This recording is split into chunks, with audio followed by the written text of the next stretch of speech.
Friends recent గా SV Krishna Reddy గారి birthday event లో రాజేంద్ర ప్రసాద్ గారిని ఇంకా ఇతర ఫిల్మ్ కి సంబంధించిన ఫేమస్ కమెడియన్స్ ని సభ్యుల్ని ఇన్వైట్ చేయడం జరిగింది. అయితే ఆ స్టేజ్ మీద రాజేంద్ర ప్రసాద్ అనే వ్యక్తి అనకూడని మాటలు ఆలీ గారిని అనడం జరిగింది. అసలు ఆ మాటలు వింటే అసల షేమ్‌లెస్ అది. ఆ మాటలు విన్న తర్వాత కూడా అది చెవుల్లోకొచ్చిన తర్వాత ఒక ఇండెసెన్సీ‌గా ఫీల్ అవుతారు ఎవరైనా వింటే అది. అటువంటి వర్డ్స్ లైవ్‌లో మీడియా రికార్డింగ్స్ అవుతుండగా 'ఆలీ' గారిని అంత పెద్ద వర్డ్ 'రాజేంద్ర ప్రసాద్' అనే వ్యక్తి యూజ్ చేశాడు. ఒకసారి ఆ క్లిప్ చూసి మనం 'రాజేంద్ర ప్రసాద్' గురించి మాట్లాడదాం. కాదురా, నేను ఎంత మిస్ అయ్యానో అంటే క్షమించాలి. ఇలా ఉంటుందని మీరందరూ వస్తున్నారని నిన్న గనక అచ్చన నీ సంగతి బయటికి వెళ్ళక చూసుకుందాం. మనం ఎప్పుడు ఉన్నదే కదా. వీళ్ళందరి నుంచి పక్క తీసుకెళ్ళి అచ్చన నేను మళ్ళీ పైకి హలో ఆయన వేరా అలిగా ఏడు ఎక్కడ లంచాడు ఇలా మనకు అలవాటే కదా.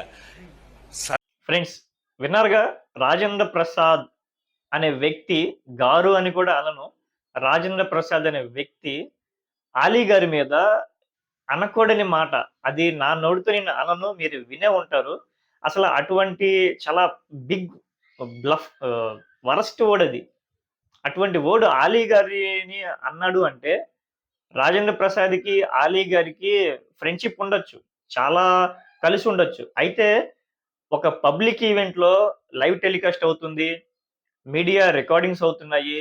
ఇంట్లో ప్రజలు చూస్తున్నారు, ఫ్యామిలీస్ చూస్తున్నారు, పిల్లలు చూస్తున్నారు అనే ఇంగిత జ్ఞానం కూడా లేకుండగా, సిగ్గు, శరం అనేది కూడా లేకుండగా, ఆలీ గారి మీద అంతటి పెద్ద వల్గర్ లాంగ్వేజ్ యూజ్ చేసే ఆ వ్యక్తి, ఇండస్ట్రీలోనే ఒక పెద్ద స్థానంలో ఉన్న రాజేంద్ర ప్రసాద్ అటువంటి ఎలా మాట్లాడాడనేది ఇంకా అర్థం అవ్వట్లేదు. కనీసం సిగ్గైనా ఉండాలిగా ఆ వ్యక్తికి. ఒక ఫేమస్ కమెడియన్ ఆలీ గారి మీద 2 నంది అవార్డులు, ఫిల్మ్‌ఫేర్ అవార్డ్స్ ఉన్న వ్యక్తిని పట్టుకొని ఇటువంటి మాటలు అనాల్సిన అవసరం ఏమొచ్చింది? ఇప్పుడు వాళ్ళకి ఏదైనా ఉండొచ్చు. అది బయట చూసుకోవాలి. అంతేగాని పబ్లిక్ ఈవెంట్స్‌లో ఇటువంటి మాటలు మాట్లాడడం అనేది కరెక్ట్ గాదు. ఏదో సామెత ఉంది. ఎదిగిన కొద్దీ వదగమంటారు. ఎంత ఎదిగామన్నది గాదు. మనం ఎంత క్యారెక్టర్‌గా ఉంటున్నామో, పబ్లిక్‌లో ఎంత మనం బిహేవ్ చేస్తున్నామనేది ఒక పర్సన్ యొక్క క్యారెక్టర్‌ని మనం చేసే బిహేవియర్ అసెస్‌మెంట్ చేస్తది. రాజేంద్ర ప్రసాద్ ఇదే అని కాదు. గతంలో గూడా చాలా సార్లు ఇలా ఎవరిని పడితే వాళ్ళని వల్గర్‌గా మాట్లాడడం, ఆయన జూనియర్ లెవెల్‌లో ఉన్న యాక్టర్స్‌ని గూడా ఆయన చాలా కించపరిచే విధంగా మాట్లాడే వ్యక్తిత్వం కలిగిన వ్యక్తి రాజేంద్ర ప్రసాద్. ఇప్పుడు మళ్ళీ ఆలీ గారి మీద ఈ విధంగా మాట్లాడడం అనేది అసలు చాలా కరెక్ట్ కాదది. ఒక తల్లిని ఉద్దేశించి చెప్పే మాటది. సో, ఇంగిత జ్ఞానం ఉండాలి ఆ మనిషికి. ఆయన కూడా ఒక తల్లికి పుట్టాడుగా.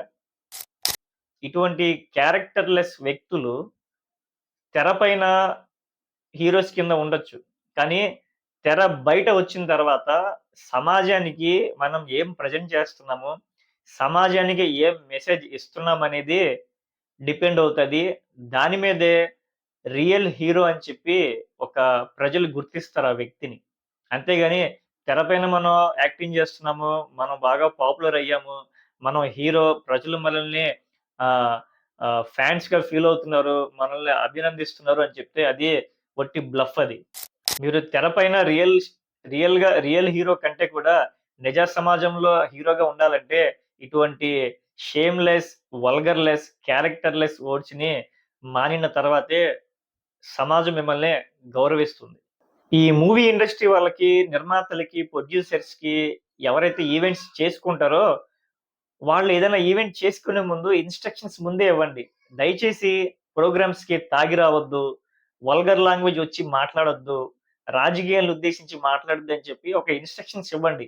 ఆ ఇన్‌స్ట్రక్షన్స్ ఇచ్చిన తర్వాత గూడా ఇటువంటి బిహేవియర్ చేస్తే వాళ్ళని 2, 3 మూవీస్ వరకు వాళ్ళని బాయ్‌కాట్ చేయండి. మూవీస్‌లోకి తీసుకోవద్దు. అప్పుడైనా వాళ్ళకి వాళ్ళు చేసే తప్పులునే వాళ్ళు సరిదిద్దుకుంటారు. Thank you.